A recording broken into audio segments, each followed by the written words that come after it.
Mona Lisa trap में फंस गई है। जो डायरेक्टर उनके घर पहुंचा है वो हद से ज्यादा शराब पीता है, उसे लड़कियां चाहिए होती हैं।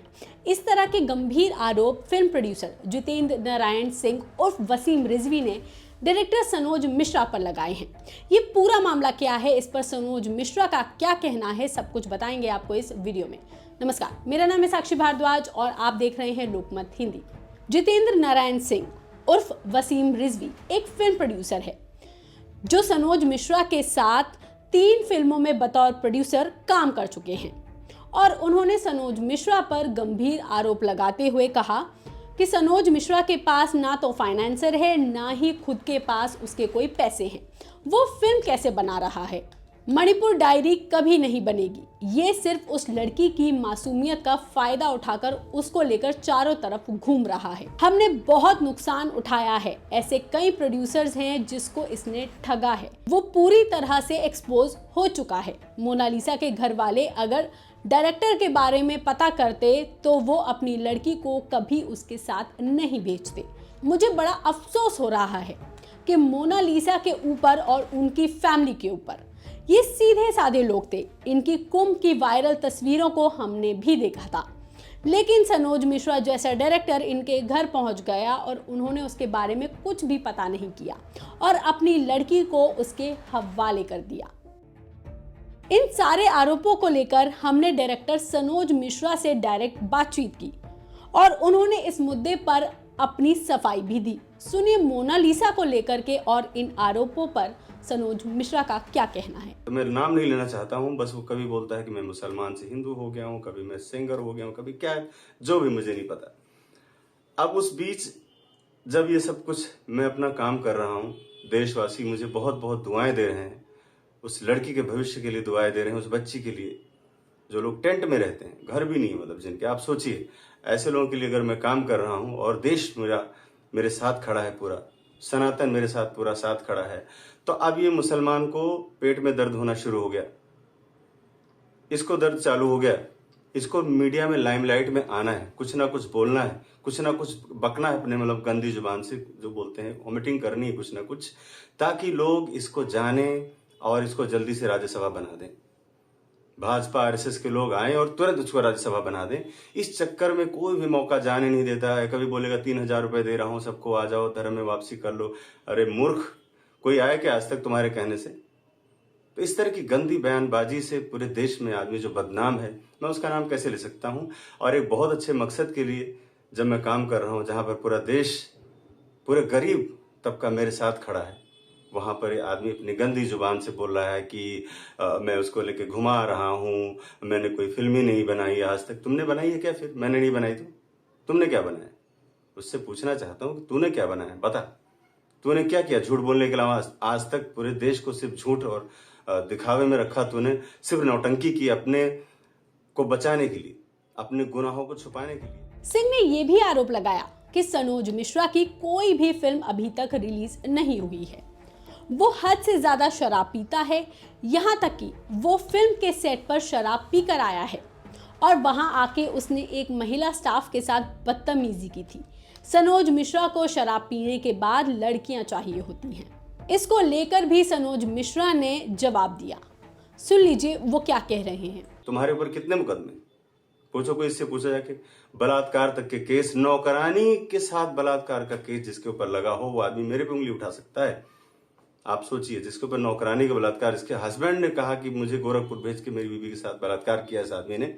ऐसे बलात्कारों से बचने के लिए, रामपुर की डकैतियों से बचने के लिए, वक्फ बोर्ड के घोटालों से बचने के लिए ये आदमी किस हद तक गिर सकता है आप सोच सकते हैं। धर्म बोला मैंने बदल दिया, कुछ नहीं बदला। मैं तो जानता हूं ना कि घर में उसके कौन सा गोश्त खाया जाता है, तो इसको तकलीफ हो रही, इसको दर्द हो रहा है कि सनोज मिश्रा कुछ अच्छा क्यों कर रहा है, क्यों कर ले रहा है अच्छा वो। इसलिए उसने अपने सारे झूठ प्रपंच को लेकर के हमारे सर पे रख दिया। अब मैं आपको बता देना चाहता हूं कि जो लड़की है बेचारी मोनालिसा, उसकी एज है 15.5 साल, 15.5 साल, और मेरी बेटी की एज है 18 साल से ऊपर। ठीक है, तो देश में जिस तरह से लोग कभी सलमान खान के साथ उसका नाम जोड़ रहे हैं, कभी किसी का नाम जोड़ रहे हैं, ये बड़ी शर्मनाक बात है।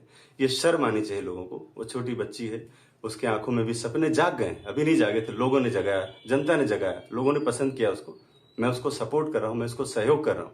मैंने उनकी पूरी फैमिली को, जिसमें उनके बड़े पापा हैं, बड़ी मम्मी हैं, 2 बहनें हैं, भाई है और उसके साथ मेरे 4 टीचर हैं। ये सारे लोग एक जगह पर रह रहे हैं क्योंकि उनके घर से निकालना मुझे बहुत ज़रूरी था।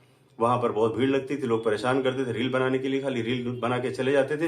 ये भी नहीं पूछते थे कि आपने कुछ खाया भी कि नहीं, आपके घर में कोई तकलीफ है क्या, आपके पास पैसे हैं कि नहीं, आपका नुकसान हुआ है।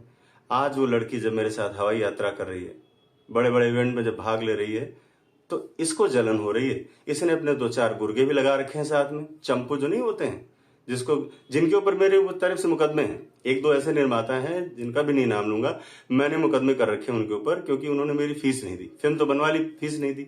अब उनको लगाया हुआ और खुद कि मतलब कुछ भी अनर्गल प्रलाप करो इस वक्त, ताकि मीडिया में जो इसमें मोनालिसा का सेंसेशन चल रहा है तो वो भी इसी भीड़ में शामिल हो जाए और लोग उनको जान जाए कि हम भी हैं, देखो और ये आदमी बड़ा गलत है। मैं कहाँ से गलत हूँ? अगर गलत होता तो उसके फैमिली कहाँ चली जाती? बोल रहे हैं मैंने कई लड़कियों के साथ धोखा किया, तो कहाँ गई लड़कियां धोखा करने वाली? अगर इतना बड़ा मैं गुनाहगार हूं तो मुझ पे फांसी अब तक हो जानी चाहिए थी। मुझे जिस तरह से आदमी बोल रहा है, अगर इतने मैंने गुनाह किए होते तो मुझे फांसी पे चढ़ जाना चाहिए तब तक। अब तक तो मुझे जिंदा रहने का हक ही नहीं था, कानून मुझे उठा के चक्की में पीस देता। इन सब के अलावा मिश्रा ने हमसे बातचीत में ये भी खुलासा किया कि उनके ऊपर कोई झूठे मुकदमे करना चाहता है। अभी कल की बात एक और बता दूं ताकि कुछ आने वाले समय में अगर कुछ मेरे साथ हो तो आप सबको ये बात पता रहे। कल एक लड़की का मेरे पास फोन आया करीब 2:30 बजे के आसपास। उसने कहा सर आप कहाँ हैं?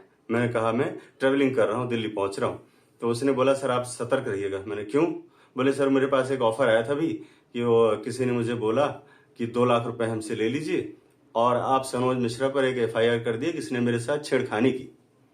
लेकिन सर मैं जानती हूँ आप अच्छे हैं इसलिए मैंने मना कर दिया। तो आप सोचिए कि दुनिया में अच्छे लोगों की भी कमी नहीं है। उस लड़की ने मुझे फोन करके बताया कि आप सतर्क रहिए, इसलिए मेरा ये वीडियो बनाना जरूरी हो गया है क्योंकि इस तरह के जो लोग आ रहे हैं, जो भी कुछ भी मुंह से बोल दे रहे हैं, तो उसके पीछे कम से कम कुछ लॉजिक, तर्क, कुछ प्रूफ तो मांगना चाहिए। भैया कुछ तो बता दो, अरे कुछ तो बता दो, सनोज मिश्रा ने कहाँ डकैती डाली, किसका गलत किया, किसका बुरा किया। इसके अलावा मिश्रा ने ये भी बताया कि जितेंद्र नारायण सिंह उर्फ वसीम रिजवी ने उनसे the West Bengal diaries film बनवा ली थी, लेकिन पैसे नहीं दिए, जिसका ट्रायल चल रहा है। मैं अपनी जगह सही हूं, मैंने इस पे मुकदमा कर रखा है क्योंकि the diary of West Bengal में जो भी पैसा था सब गबन करके बैठ गया है और केस चल रहा है। अभी परसों उसका ट्रायल था दिनडोशी कोर्ट में। पता कर लीजिए दिनडोशी कोर्ट में केस किसने फाइल किया हुआ है और किसके खिलाफ है। तो ये आदमी चाहता है कि किसी भी तरह से उस बच्चे का भविष्य बर्बाद हो जाए, जो बच्ची कुछ करना चाहती है, जिसके सपने हैं। और मुझे लगता है कि मैं उससे करा ले जाऊंगा। मैं मेहनत कर रहा हूँ, पैसे खर्च कर रहा हूँ, रिस्क ले रहा हूँ, सारा काम धंधा छोड़कर उसकी ट्रेनिंग पर ध्यान दे रहा हूँ। मैं भी बीच बीच में जाता हूँ, मैं मुंबई रहता हूँ, मैं दिल्ली आया हुआ हूँ।